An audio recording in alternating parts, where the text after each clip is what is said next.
Halo,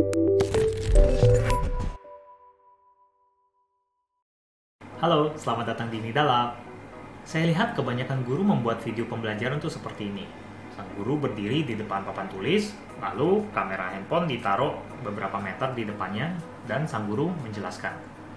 Nah, yang jadi masalah, seringkali suara sang guru itu terdengar tidak begitu jelas ya. Entah suaranya bergaung lah, suara ruangannya bising lah, atau ada suara orang-orang yang lagi ngobrol di luar ruangan lah. Bahkan kadang-kadang bisa kedengeran ada suara motor ngebut lewat di dalam videonya.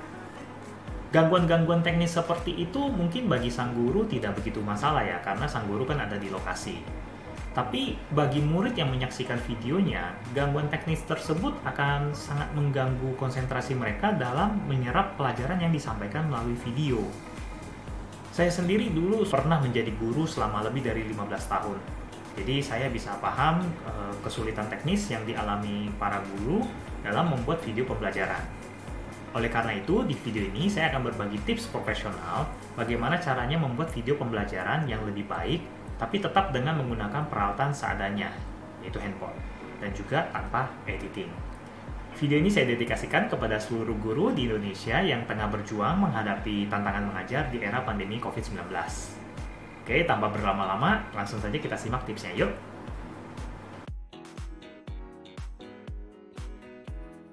Idealnya video pembelajaran itu baik kualitas audio maupun visualnya harus sama-sama baik. Tapi kalau misalnya harus memilih, maka kualitas audio itu jauh lebih penting daripada kualitas visualnya. Video yang visualnya kurang menarik tapi audionya terdengar jelas, itu tetap lebih baik daripada sebaliknya. Bagaimana cara membuat kualitas audio itu lebih baik? Tips pertama adalah dekatkan mic-nya sedekat mungkin dengan mulut. Nah, teman-teman pernah kan misalnya kalau lagi nelepon seperti ini dengan orang, itu suaranya akan terdengar lebih jelas bagi lawan bicara dibandingkan kalau kita loudspeaker kemudian kita taruh handphonenya. Prinsipnya sama seperti itu. Bagaimana kalau kita mau membuat video pembelajaran di mana kita harus taruh handphonenya pada jarak tertentu, nggak bisa deket? Ini teman-teman bisa pakai mic earphone. Handphone kan biasa suka dapat earphone. Nah, earphone itu dipakai kan kadang ada mic-nya. Teman-teman bisa pakai mic itu. Ini yang dilakukan oleh Dr. Aldo pada rubrik Rumah Sakit Cepat Waras. Jadi kan selama pandemi ini saya sama Dr. Aldo sudah nggak bisa lagi syuting bersama di satu lokasi. Jadinya ketika Dr. Aldo mau membawakan materi, maka dia syuting sendiri di rumahnya dengan menggunakan handphone yang ditaruh sekitar 1 meteran kali ya di depan dia. Kemudian dia bicaranya dengan menggunakan earphone yang ada mic-nya di situ. Jadi suaranya tetap terdengar jelas meskipun jarak handphonenya itu agak jauh dari dia. Itu caranya. Tapi kalau misalnya teman-teman mau pakai mic dari earphone, itu harus dipastikan bahwa kameranya yang untuk merekam videonya itu support untuk mic eksternal. Karena kadang-kadang aplikasi bawaan itu tidak support. Cara ngetesnya gimana? Gampang. Buka aplikasi videonya, rekam. Nah, pas rekam, coba ngomong pelan-pelan di mic-nya. Jadi misalnya ngomong apa gitu pelan-pelan di mic-nya, dan handphonenya dijauhin. Yang kedua, mic-nya dijauhin dan ngomongnya pelan-pelan di handphonenya. Lalu coba playback, lihat mana suara yang terdengar jelas. Kalau misalnya di mic earphone-nya itu tidak terdengar jelas, tapi pas didekatkan dengan handphonenya baru terdengar, berarti aplikasi bawaan dari handphonenya itu tidak support untuk mic eksternal. Kalau misal hal itu terjadi, maka teman-teman perlu download aplikasi pihak ketiga, jadi aplikasi lain yang di luar bawaan kamera. Ada 2 aplikasi yang bisa saya rekomendasikan. Yang pertama itu adalah Open Camera, dan yang kedua adalah Cinema FV5, FV-Strip 5.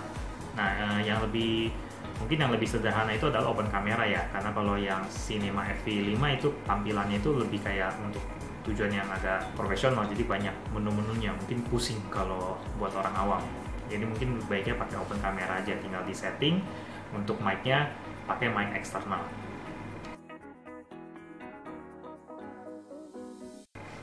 Saya merekomendasikan teman-teman guru untuk menggunakan kertas dan pulpen berwarna daripada pakai papan tulis dan spidol.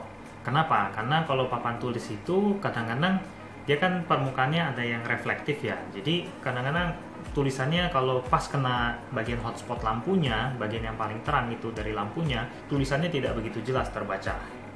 Kalau pakai kertas sama pensil, itu juga ada keunggulan, kita bisa taruh kameranya lebih dekat. Jadi nanti kameranya hanya ditaruh untuk memview kertas dan tulisan kita itu aja gitu loh. Jadi tidak perlu area yang cukup besar, sehingga handphonenya itu tidak perlu ditaruh terlalu jauh dari kita.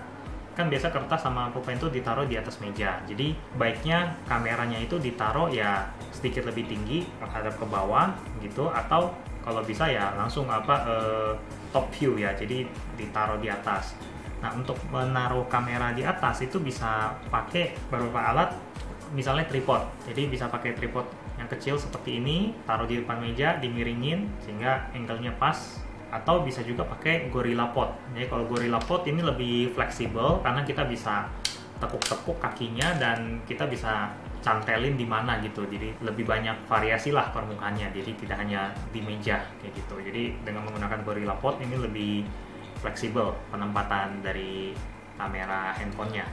Satu lagi yang perlu diperhatikan kalau kita menggunakan kertas dan pulpen adalah kita harus buat marker. Jadi kita bikin marker pakai kertas penanda. Jadi kertas penanda berwarna untuk menandai area yang di luar frame. Jadi yang tidak tercover oleh kamera handphone kita.